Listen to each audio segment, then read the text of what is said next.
안녕하세요. 철순의 세금연구소 김철훈 세무사. 조남철 세무사입니다. 네, 반갑습니다. 자, 요번에는요, 법인 설립 방법 계속해서 이어나가겠습니다. 네. 요번에 법인 설립과 관련해서 설명해 주실 내용은 어떤 거죠? 세감면 포괄 양수도라는 방법인데요. 네, 세금을 나오는 세금을 네. 줄여가지고 포괄양수도 하는 방법에 대해서 설명을 해주실 그렇죠. 건가요? 세금 혜택이 있다는 거고요. 네. 크게는 부가세 면제가 되고요. 부가세 면제. 두 번째는 양도세 2월과세가 되고요. 양도세, 이월과세, 세 번째는 취득세 감면이 됩니다. 취득세 감면이요. 네, 세 가지 큰 혜택이 있는데요. 부가세 같은 경우는 그 세감면 포괄 양수도가 아니라 하더라도 네. 일반 포괄 양수도만 해도 면제를 받습니다. 네. 하지만은 가장 큰 세금인 부동산이 있는 경우에 예. 양도세, 취득세가 발생이 될 수 있는데 이게 크죠. 예. 이 세금을 2월 또는 감면시켜주는 게 세감면 포괄 양수도라는 방법입니다. 양도세, 개인 사업자가 법인 사업자를 만들 때 부동산이 넘어가게 되면 네. 양도세가 발생을 하고요. 그리고 이 양도세가 뭐 적은 금액이 분명 아닐 거예요. 엄청나게 큰 금액이라서 네. 바로 내기가 힘드니까 이런 거를 지금 안 내도 돼. 2월에서 나중에 과세해 줄게. 일정 네. 기간 뭐 이런 식으로 해준다는 거죠. 네, 맞습니다. 세감면 포괄 양수도의 이제 기본적인 상황은 뭐냐면은 부동산이 있는데 네. 순자산가액만큼을 네. 법인에 출자를 해야 됩니다. 원칙적으로. 예. 그런데 순자산가액이라는 거는 자산에서 부채를 뺀 거예요. 예를 들어 건물이 10억짜리가 있어요. 네. 상가가 10억짜리 있으면은 거기 대출이 예를 들어 뭐 8억이 껴있다 그럴게요. 네. 그럼 10억에 8억. 그러면은 한 2억 정도의 그렇죠. 건물인 현금만 거죠. 있으면 예. 순자산이 2억이죠. 예. 그러면 2억의 순자산을 법인에다가 설립할 때 2억 정도의 현금을 출자하고 법인을 네. 설립할 수가 있어요. 그런데 네. 만약에 대출이 하나도 없어요. 네. 10억 대출이- 그 자체 예. 건물 온팡 내 거네요. 그렇죠. 그러면 순자산이 10억이고요. 예. 세감면 포괄 양수도의 주요한 요건 중에 하나가 순자산가액 이상을 예. 자본금으로 출자를 해야 됩니다. 현금으로 출자를 굳이 해야 되는 건가요? 그렇죠. 현금으로 네. 하셔야죠. 예. 그런데 10억에서 부채가 8억 있을 때는 순자산이 2억이었는데 예. 10억인데 대출이 없어. 네, 그러면 순자산이 10억이죠. 10억이잖아요. 그렇죠. 그럼 법인을 10억 내고 네. 출자를 해야 된다는 거예요. 10억 있는 정보증명. 사람, 예, 뭐, 많긴 많겠지만, 제 주변에는 뭐, 그렇게 많지도 않은 것 음. 같던데요. 예, 10억 어디서 구합니까?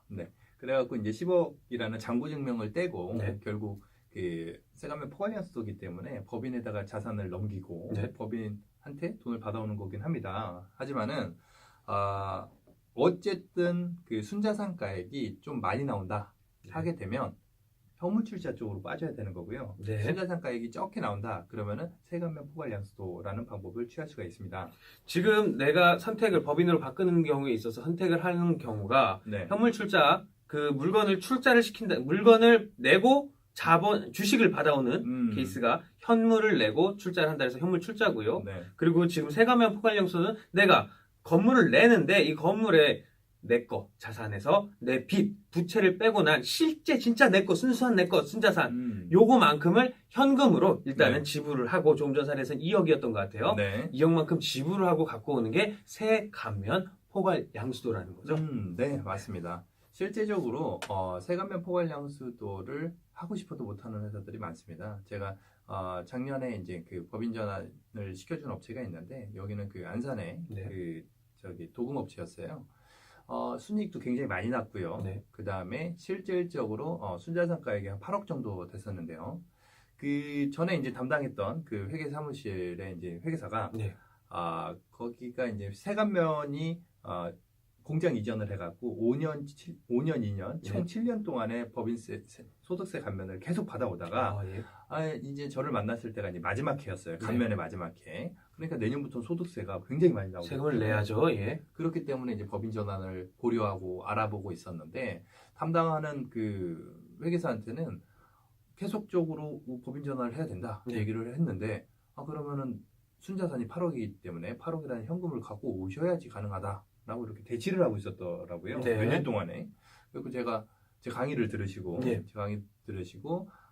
현물 출자 법인 전환이라는 방법이 있구나라고 네. 해갖고 그 방법을 안내받고 실제적으로 올해 이제 법인 설립이 된 회사가 있습니다. 네, 지금 내 돈이 기본적으로 있다라고 그런다면 세금을 감면을 받고 사업을 포괄 양수도 하는 방법으로 할 수 있겠지만 조금 전 말씀하셨던 사례처럼 현금 8억이 없는 회사라면 네. 이 세관면 포괄영수를 적용받기가 어려우니까 네. 그러면은 다른 방법이 다음 시간에 설명을 해주실 현물 출자 그 물건 뭐 자산이나 이런 거를 내놓고 그걸로 주식을 받아오는 시스템으로 하신다는 거죠. 네, 맞습니다.